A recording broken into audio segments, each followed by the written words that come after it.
கடைகளில் வாங்குகிற ₹600 பீஸாவை விட வெறும் 5 பிரெட் துண்டை வச்சு வெறும் ₹100 செலவில் செய்கிற இந்த பீஸா வித்தியாசமானது, செம்ம டேஸ்டானது. வாங்க எப்படி செய்கிறதுன்னு பார்ப்போம். ஒரு பேனில் கொஞ்சமாக எண்ணெய் விட்டுக்கோங்க. ஒரு 4-5 பல் பூண்டை நல்ல பொடியாக நறுக்கி சேர்த்து நல்லா வதக்கி விட்டுக்கோங்க. இப்போ அடுத்ததாக இதில் 100 கிராம் அளவுக்கு நல்ல பொடியாக வெட்டின சிக்கன் சேர்த்துக்கோங்க. சிக்கன் போன்லெஸ் சிக்கனை நல்லா பொடியாக வெட்டி அதை சேர்த்துக்கோங்க. சேர்த்து நல்லா வதக்கி விட்டுக்கோங்க. சிக்கன் சேர்க்குறது ஆப்ஷனல் தான். உங்களுக்கு விருப்பம்னா சேர்த்துக்கலாம், இல்லாட்டினா வெறும் காய்கறிகளை வச்சு கூட இதை சூப்பராக செய்யலாம்.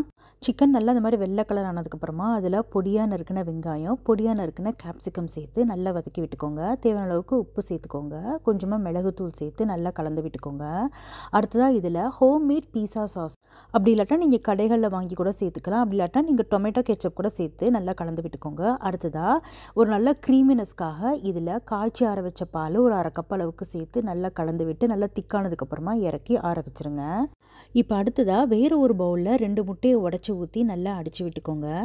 அடுத்ததாக இதில் தேவையான அளவுக்கு உப்பு சேர்த்து காரத்துக்காக சில்லி ஃப்ளேக்ஸ் சேர்த்து நல்லா கலந்து விட்டுக்கோங்க. கூடவே ஒரு 1/2 கப் அளவுக்கு காய்ச்சி ஆற வச்ச பாலும் சேர்த்து நல்லா அடித்து எடுத்து தனியாக வச்சுருங்க. அடுத்ததாக 5-6 பிரெட் துண்டுகள் எடுத்து ஓரங்களை வெட்டி அதையும் எடுத்து வச்சுக்கோங்க. இப்போ அடுத்ததாக ஒரு பேனில் கொஞ்சமாக பட்டர் சேர்த்துக்கோங்க. பட்டர் மெல்ட் ஆனதுக்கப்புறமா நம்ம அடித்து எடுத்த முட்டையில் இந்த பிரெட்டை முக்கி இந்த மாதிரி நான் வீடியோவில் காட்டுற மாதிரி அடுக்கி எடுத்துக்கோங்க. எங்கெங்கே தேவையோ அங்கெல்லாம் பிரெட்டை லேசாக ஸ்லைஸ் பண்ணி அப்படியே ஓரங்களை கவர் பண்ணுற மாதிரி வச்சுட்டு நடுவில் நம்ம செஞ்ச அந்த சிக்கன் கலவையை வச்சுக்கோங்க.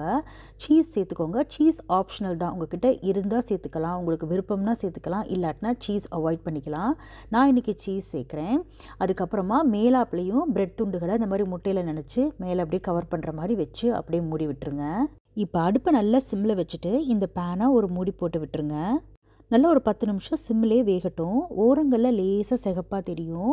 அப்போ அந்த டைமில் ஒரு தட்டை வச்சு திருப்பி விட்டு இந்த பக்கமும் திருப்பி நல்லா பேனில் போட்டு நல்லா வேக விடுங்க. ஒரு 5லேருந்து ஒரு 6 நிமிஷம் வேக விட்டிங்கன்னா நல்லா 2 பக்கமும் பொன்முருவலாகி வரும். அதுக்கப்புறமா எடுத்து ஒரு தட்டில் வச்சு கட் பண்ணி சர்வ் பண்ண வேண்டியதான். ரொம்ப வித்தியாசமாக, ரொம்ப டேஸ்ட்டாக, பீஸாவை விட டேஸ்ட்டாக இருக்கும். நான் இன்றைக்கி ஹோம்மேட் கெச்சப்போட சர்வ் பண்ணுறேன். நீங்கள் இதை ட்ரை பண்ணி பார்த்துட்டு எப்படி இருந்துச்சுன்னு சொல்லுங்கள்.